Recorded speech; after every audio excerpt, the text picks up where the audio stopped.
식으로 진행을 하려고 그래요. 첫째, 시의 이해. 둘째, 시낭송 이론. 그리고 셋째, 장음과 단음.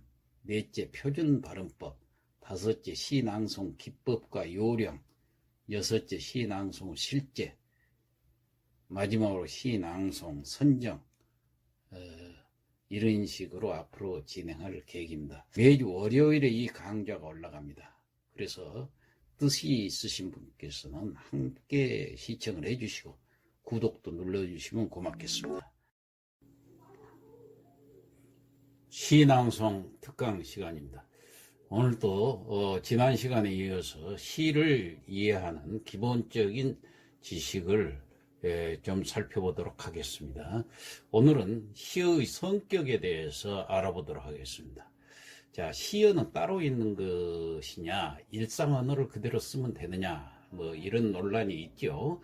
근데 일상 언어가 바로 시어가 되고 또 시어가 일상 언어가 되고 그렇습니다. 시를 지어놓고 보면은 이게 시적 언어구나 하는 것이 두드러지게 나타납니다. 자, 그런 차이점을 한번 살펴볼까요? 일상 언어는 우리가 보통 일상적으로 사용하는 이런 언어이기 때문에 사실의 그 정확한 전달의 목적이 있는 단어죠. 그래서 이것을 가리켜서 객관적 언어니, 뭐 사전적 언어니, 혹은 과학적 언어니, 뭐 이렇게들 얘기를 하고 있습니다. 예를 들어서 하늘이 맑고 푸르다. 보면은 맑고 푸르니까 그렇게 얘기할 수가 있죠. 우리 언어에서. 이게 일상 언어예요. 그런데 시적 언어는 그냥 맑고 푸르다 하는 이런 단순한 사실의 나열이 아니고 그 말하는 이 느낌이나 태도, 해석 뭐 이런 것이 주관적으로 함축적 또 혹은 비유적 뭐 압축적 막 이런 어떤 내포적인 의미를 가지고 얘기를 했을 때 시적 언어가 되는 거예요. 좀 어려운 얘기 같지만 방금 하늘이 맑고 푸르다 하는 것을 하늘이 호수처럼 맑고 푸르다, 이 호수처럼이 들어가 버리면 시적 언어가 되는 겁니다.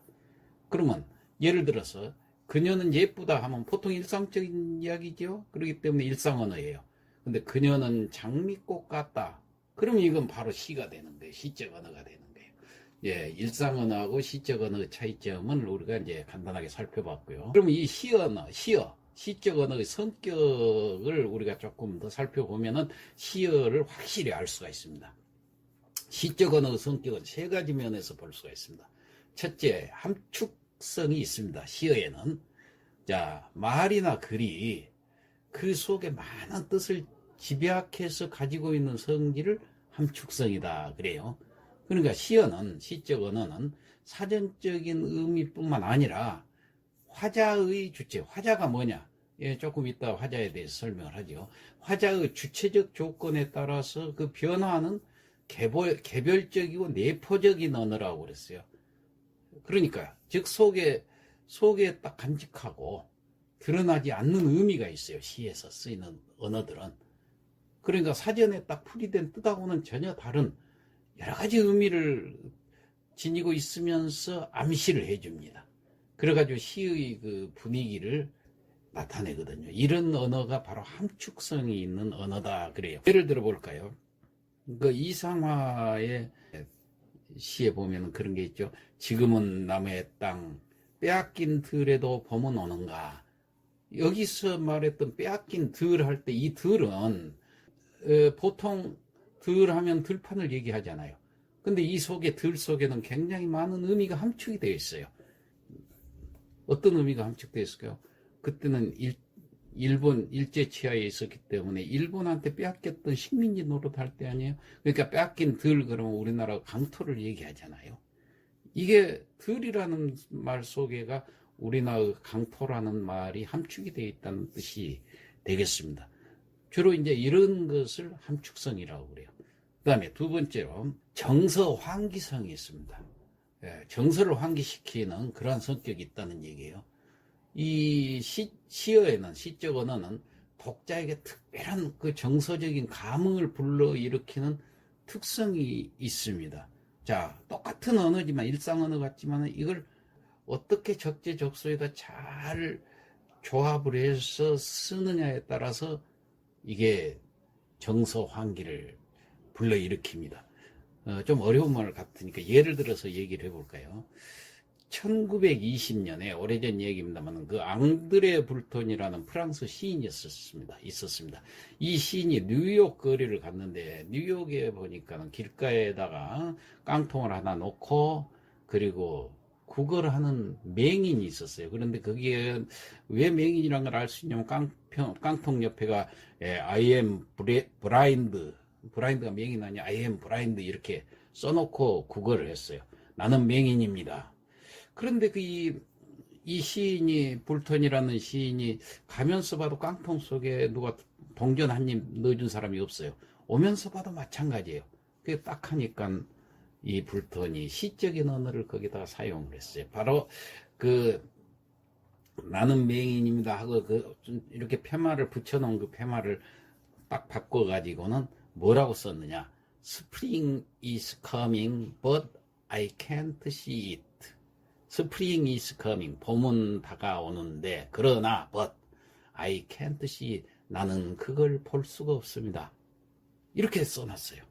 그랬더니 지나간 사람들이 보고는 아까 나는 맹인입니다 할 때는 그냥 지나쳤는데 봄은 왔는데 나들이 가던 그 시민들이 야, 우리는 좋다고 봄이 왔다고 이렇게 막 가족들과 가는데 저 맹인은 봄이 왔지만은 봄을 볼 수가 없다고 써놓은 그 문구를 보고 아, 참 딱하다 하는 그 감정이 정서를 환기를 시킨 거예요. 그래가지고는 그걸 읽는 사람들의 정서가 공감을 이루어내는 거예요. 이끌어냈어요. 그래서 바로 이 언어를 통해서 자기도 모르게 동전을 한 입씩 던져놓고 가지고 동전이 찼다는, 이건 사실 실제 있었던 얘기라고 그래요. 자, 바로 이게 시입니다. 그냥 나는 맹인이다 하는 것은 사실적인 얘기 아니에요? 그런데 나는 봄이 왔지만은 그 봄을 볼 수가 없습니다. 이것은 시적인 언어로 변형이 된 거예요. 자, 이런 것을 정서 환기성이다, 이렇게 얘기를 할 수가 있습니다. 마지막으로 모호성이 있습니다. 모호성이란 모호하다, 애매하다 그런 뜻 아니에요. 여러 뜻으로 받아들일 수가 있어요. 시어가 나오면은 그래가지고 흐릿터분하고 알쏭달쏭한 말이나 태도, 이런 성질의 시어의 성질을 모호성이라고 그래요. 그래서 시적 언어는 정서적인 깊이를 증대시키기 위해서 언어의 사용을 애매하게 함으로써 의미의 모호성을 추구하는 특성이 있습니다. 이게 참 중요한 거거든요. 그 대답이 어떤 시를 보면 간단한 언어 하나로 이루어질 수 있다면 시의 맛은 줄어듭니다. 아, 이거다 이렇게 보면 그 시 맛이 없어요. 그런데 이것일 수도 있고 저것일 수도 있다. 이것을 모호성이라든가 애매성 혹은 다이성이라고도 해요. 여러 가지 뜻이 있다고 그래서 이러한 그 시의 그 다이성은 하나의 시어에 대해서 다양한 해석이나 상상을 유발시켜 가지고 그 시의 의미를 더욱 풍부하게 해줍니다. 말로만 이렇게 하면 잘 안 되기 때문에 예를 하나 들어볼까요? 김소월의 그 산유화라는 시가 있죠. 산에 산에 피는 꽃은 저만치 혼자서 피어있네. 여기서 저만치 혼자서 피어있네 할 때 저만치란 뜻이 무슨 뜻일까요? 애매하죠.